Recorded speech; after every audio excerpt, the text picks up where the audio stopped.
Now, I've been a wrestling fan for as long as I can remember. There was a period of time during secondary school where I didn't watch it as a kid because I thought I was too cool for that. But entering my 20s, I rediscovered my love for the sport, and along with it, I discovered one of the worst communities on the internet, the IWC. IWC stands for the Internet Wrestling Cartel. That's right, they're so insufferable they're referred to as a cartel. Seems like everyone on the internet who talks about wrestling has one of two takes. I love this and it's the greatest thing ever, or this isn't what I grew up watching, so it's garbage. There's so many members of the IWC I could talk about, from OF creators specifically marketing to wrestling fans, to the worst opinions being repeated by every account looking for easy clicks. Just as an example, there was a consensus recently that wrestlers don't look like wrestlers anymore, and that they're too small. I guess they're just ignoring the fact that the people they're comparing them to were all roided up. But I guess we'll just forget about that. In today's video, I want to focus on 3 of the most predominant people within the IWC, who every time I hear from them just have the worst takes or say something so completely outlandish it can't be a real thought. This is the heads of the IWC.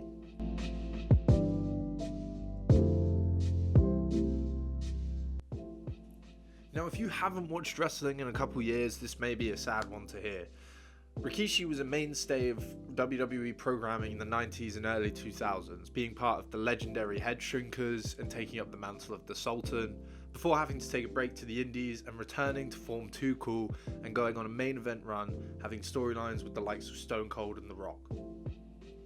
Currently, fans may know him as the Usos and Solo Sikoa's father, and this is where his part in the IWC really comes into play.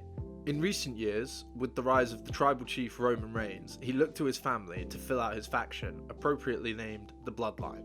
So the Usos went from being stuck on pay-per-view pre-shows to being a mainstay of WWE television.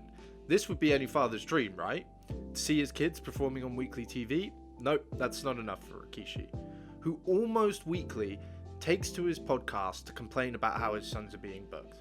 Whether he's accusing WWE of trying to break up his son's marriage because of a few jokes, to saying that both the single runs for Jey Uso were underwhelming and disrespectful. He also talks about the members of the family who aren't in WWE. Luckily, these wrestlers have more control over their own social medias, so we get to know how they truly feel.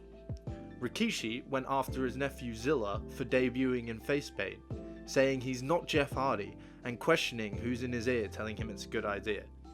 Zilla got to cat back and accuse him of using Zilla's name to boost his podcast, which, to be honest, is true and I agree with it. A lot of wrestlers who can't wrestle anymore need to find alternate sources of income, and a lot take to the internet to stir up drama for clicks and views. It seems like Rikishi isn't focused on wrestling and cares more about his family's brand. There's also the fact he didn't attend his own son Jimmy Uso's and Naomi's wedding, which, even if it was just part of a storyline for Total Divas, is still a pretty horrible thing to do.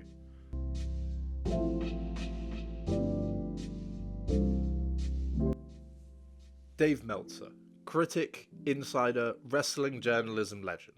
Well, at least until the internet came about. Dave Meltzer started writing about pro wrestling in the late 70s while attending university. He took over a small fan newsletter and transformed it into the Wrestling Observing newsletter. 1. His approach was different from typical wrestling coverage. He treated wrestling as a business and a performing art, reporting on backstage news, finances, and match quality. Meltzer's match rating system, most famously the 5-star scale, gained notoriety before Meltzer moved much of his work online, launching WrestlingObserver.com. He expanded coverage to MMA, becoming a regular source of UFC news and fighter pay, and continued to be cited by mainstream media as an authority on wrestling business metrics, including TV ratings and pay-per-view buys. That was all until recent years, when it all went wrong for him. Wrestling fans have criticised Meltzer's star rating as leaning too much towards Japanese promotions like NJPW, while undervaluing WWE. Even stars like Seth Rollins and Kenny Omega, who has the most 5-star matches, says it's outdated. He's also been known to get info wrong, such as premature and false death reports for Afa Anawahi, or when he reported on what he believed to be a Warner Bros. Discovery internal memo about AEW's TV value. It was actually based on details from a fan's Discord, not an official source. The man even tried to once insinuate that Roman Reigns' cancer was a work. He's just not a good guy.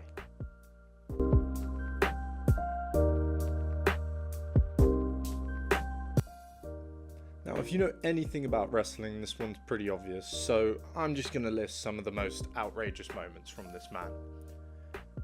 Been fired from a wrestling promotion for making racist comments. Persistent use of racial slurs in his own promotion back in Smoky Mountain Wrestling days. And he tried to argue it was in character, so it was fine. Said that Jade Cargill looks like Shelton Benjamin in a wig. Has repeatedly called Japanese women's wrestling schoolgirl fetish objects, regardless of their age, gimmick, or costuming. Repeatedly insinuated or outright stated that the likes of Jade Cargill or Rhino has slept with people to get their positions / pushes in the company. Used dog whistle homophobic language to refer to Kenny Omega between Twinkle Toes and Kenny Oliver, referring to famed gay actor Lawrence Oliver. Wished death on countless wrestlers for the cardinal sin of wrestling in a way that he doesn't like. Here's a quote on when Becky Lynch got pregnant. What would you do if your wife came home and instead of making $1 million next year, I'm just gonna basically be a raging bitch for the next 9 months and give you more shit to worry about around the house? Made homophobic / transphobic comments about Sonny Kiss.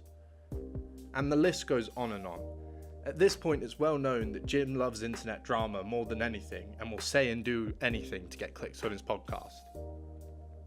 Now, there are countless more people I could talk about, such as Bully Ray, but I don't think I have enough time all in this one video, so if you want me to make a part 2, just let me know. Also, give me suggestions of who else you'd like to see me cover. I know that everyone's got their opinion on someone in the IWC, and I'd love to be able to branch out and cover everyone. This is also my first attempt at making a video on this channel, so let me know what you thought. Any criticism is good criticism at this point for me. I will be covering other topics than just wrestling. I have a video coming out on Katy Perry very soon, so if you're looking forward to that, hit the subscribe button, I guess. And yeah, I'll see you guys in the next one.